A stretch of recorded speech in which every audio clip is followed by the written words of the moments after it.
आज सोमवार के पावन अवसर पर मैं आपको सोमवार से जुड़ी भोलेनाथ की एक कथा सुनाऊंगी। सोमवार शिव जी को समर्पित दिन है।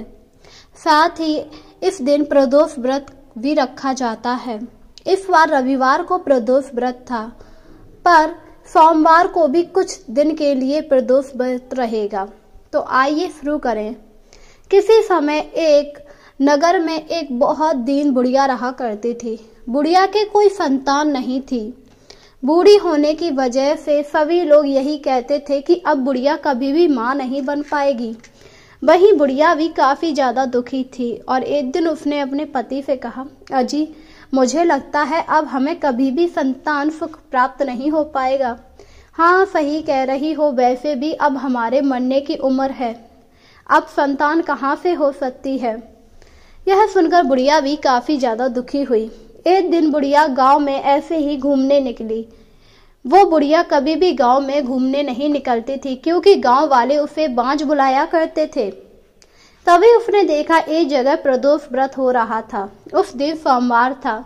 बुढ़िया वहीं गई, कथा सुनने लगी। तभी एक बूढ़ी औरत ने कहा, अरे तुम यहाँ क्या कर रही हो? यहाँ शिव जी की पूजा हो रही है, जाओ यहाँ से। मैं तो बस कथा सुन रही हूँ। नहीं नहीं, बांझ लोग यहाँ खड़े नहीं हो सकते, चलो जाओ यहाँ से। यह सुनकर वह काफी दुखी हुई और आगे बढ़ने लगी। तभी पंडित ने उसे रोका और कहा, आप यहीं रुकिए और कथा सुनिए। अगर ये बांझ है तो क्या हुआ? शिव जी बांझ और निर्धन सभी को समान समझते हैं। उनके लिए उनका भक्त गरीब अमीर होना जरूरी नहीं है।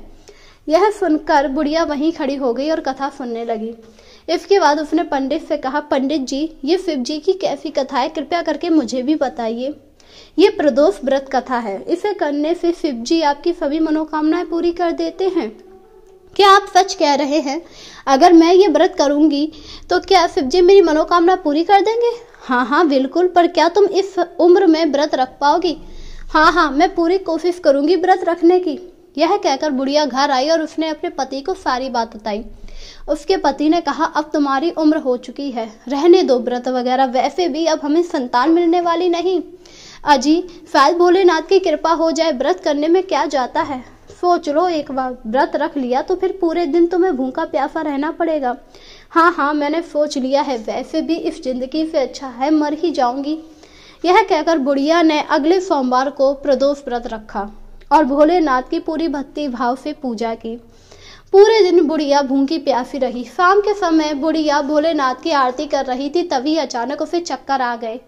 बूढ़ा काफी ज्यादा परेशान हुआ। उसने जल्दी से वैद्य को बुलाया। उसने सोचा शायद पूरे दिन भूखी रही इसलिए चक्कर आ गया, और उसने वैद्य से कहा, ये पूरे दिन आज भूखी रही हैं, लगता है इसीलिए चक्कर आ गए हैं।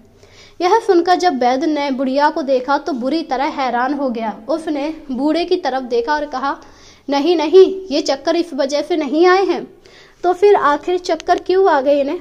क्योंकि लगता है भगवान ने आपकी सुन ली, आप बाप बनने वाले हैं। यह सुनकर बूढ़े को अपने कानों पर विश्वास ही नहीं हुआ कि इस उम्र में वो बाप बनने वाला है। जब बुढ़िया को होश आया तो उसके आदमी ने उसे सारी बात बताई, जिसे सुनकर बुढ़िया बहुत ज्यादा खुश हुई और उसने भोलेनाथ का धन्यवाद किया और कहा, हे भोलेनाथ, मुझे नहीं पता था कि आप अपने भक्तों की इतनी जल्दी सुन लेते हैं। मुझे इस उम्र में संतान सुख। धीरे धीरे पूरे गांव में ये बात फैल गई, बुढ़िया माँ बनने वाली है। सभी बुढ़िया को देखने आने लगे और जब पता लगा ये सब प्रदोष व्रत की कृपा है तो अब लोग प्रदोष व्रत भी रख रहे थे। और ठीक 9 महीने बाद बुढ़िया ने एक पुत्र को जन्म दिया, जिसे देखकर गांव वाले काफी ज्यादा हैरान थे। उन्हें तो उम्मीद ही नहीं थी बुढ़िया इस उम्र में भी माँ बन पाएगी।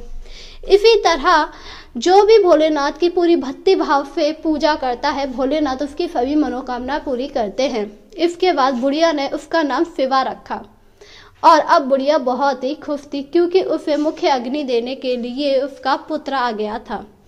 तो उम्मीद है आपको कथा पसंद आई होगी। इसीलिए सोमवार को आप व्रत पूरी भक्ति भाव से रखें, जिससे भोलेनाथ आप पर प्रसन्न होते हैं और आपकी सभी मनोकामनाओं को पूरा कर देते हैं। तो बोलो ओम नमः शिवाय।